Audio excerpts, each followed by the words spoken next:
It was a day that began like any other. The first rays of sunlight streamed through the edge of the window, casting a delicate dance of light on the walls of the room. I lay in bed a little longer, contemplating the start of a new day. My husband had already left for work, as he always did early in the morning. His routine was the same. Quietly getting up, preparing his coffee, and leaving the house with care not to disturb me. This habit had become a constant throughout our marriage. The silence of being alone at home brought me a sense of peace. These quiet mornings were my sanctuary, a time to gather my thoughts. As I prepared breakfast in the kitchen, I noticed a note on the counter. It read, *, have a wonderful day. I love you. *. I held the note in my hand and paused for a moment. These small gestures of love were woven into the fabric of our relationship, and they always warmed my heart. I prepared my coffee and settled into the living room. As I sipped it, I turned on the TV. The morning news, as usual, buzzed with stories of the day, but my mind wandered elsewhere. Tasks to accomplish, dinner plans, and the upcoming weekend occupied my thoughts. Then the phone rang. The caller was an old friend of my husband's, someone who had been a part of our lives for years. His bond with my husband dated back to their childhood, and their friendship had only deepened over time. He had even been the best man at our wedding, becoming a near constant presence in our lives. The familiar voice on the line greeted me warmly. "Hi, are you free later? I thought I'd stop by after work for a coffee, if it's not inconvenient." "Of course, why not?"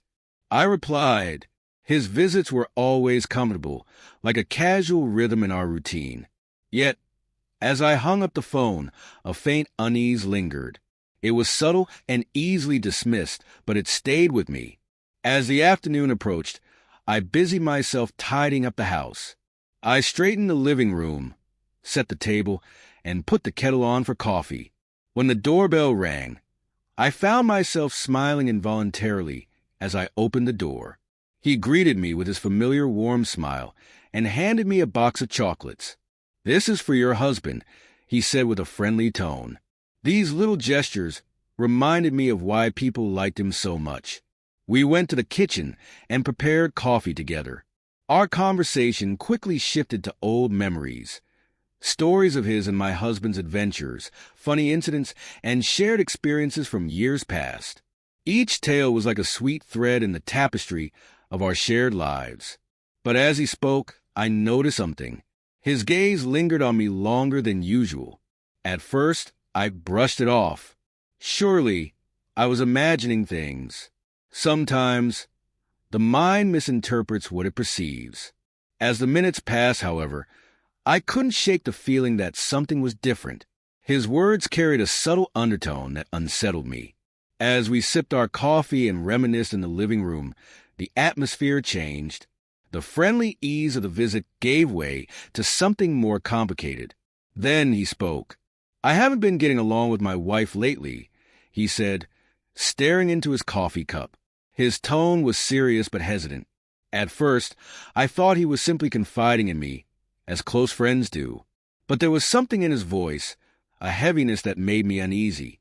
"You know," he continued, briefly locking eyes with me, "it's so easy to talk to you. You're always so understanding. It makes me feel at ease." His words, while sincere, carried an odd weight. I felt a growing discomfort I couldn't ignore. I tried to dismiss it as harmless venting. Everyone needs a confidant during tough times, right? But his gaze, his tone, and the subtle way he phrased his thoughts made it impossible to brush off. As the conversation progressed, the lines blurred. It was no longer about my husband. It was about us. "You know," he said softly, his voice tinged with emotion, "I feel so lucky to have someone like you in my life." Then he placed his hand on my shoulder. That touch changed everything. The unease I had been suppressing crystallized into clear discomfort. I quickly stood up and said firmly, "I think this conversation should end here." I tried to convey my resolve, but his expression told me he wasn't ready to let go. The evening ended with his departure, but but the weight of what had transpired lingered. Alone in the living room, I tried to process everything. I couldn't shake the feeling that my life had changed irrevocably. This experience left a deep mark on me, a reminder of the importance of boundaries. Life is full of unexpected tests, but staying true to our values is essential for preserving our peace.